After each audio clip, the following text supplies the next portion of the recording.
গত কয়েক বছর ধরে দেখা যাচ্ছে মৌসুমের শুরু কিংবা শেষ দিকে পেঁয়াজের বাজারে অস্থিরতা দেখা দেয়।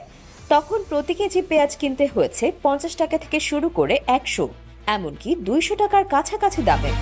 তবে এবার চিত্রটি ছিল একেবারেই ব্যতিক্রম। রমজান মাস জুড়ে এবং তার আগে পরে পেঁয়াজের দাম তুলনামূলকভাবে স্থিতিশীল ছিল, 30 থেকে 40 টাকার মধ্যেই ওঠানামা করছিল। কিন্তু পয়লা বৈশাখের পর হঠাৎ করেই বাজারে পেঁয়াজের ঝাঁজ বাড়তে শুরু করেছে। অল্প কিছুদিনের ব্যবধানে প্রতি কেজিতে 15 থেকে 20 টাকা পর্যন্ত দাম বেড়ে গেছে, যেখানে সাধারণত রমজান মাসেই পেঁয়াজের দাম নিয়ন্ত্রণের বাইরে চলে যায়, সেখানে এবার সে সময়টাতে বাজার ছিল ভোক্তাদের নাগালের মধ্যেই। অথচ বৈশাখ পেরোতেই দেখা গেল ভিন্ন এক চিত্র।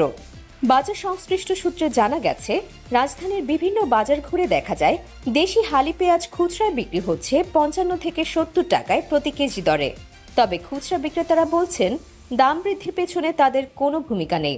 তারা পাইকারি বাজার থেকে যে দামে পেঁয়াজ কিনছেন সেই অনুপাতে তারা বিক্রি করছেন।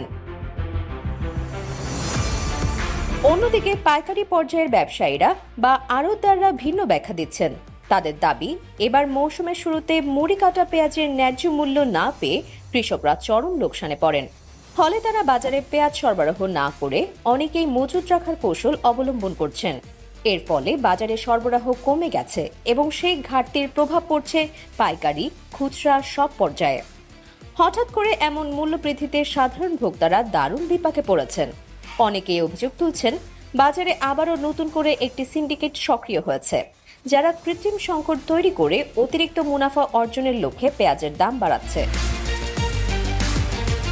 বাজার বিশ্লেষক ও সংশ্লিষ্টরা বলছেন, সরবরাহে যে ঘাটতি দেখা দিয়েছে তা সত্যি হলেও দাম যেভাবে দ্রুত বেড়েছে তা একেবারেই অস্বাভাবিক।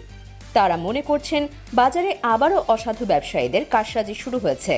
এই অবস্থায় পাইকারি, মোকাম ও আড়ত পর্যায়ে এখন থেকে কঠোর নজরদারির প্রয়োজন বলে মনে করছেন সংশ্লিষ্টরা।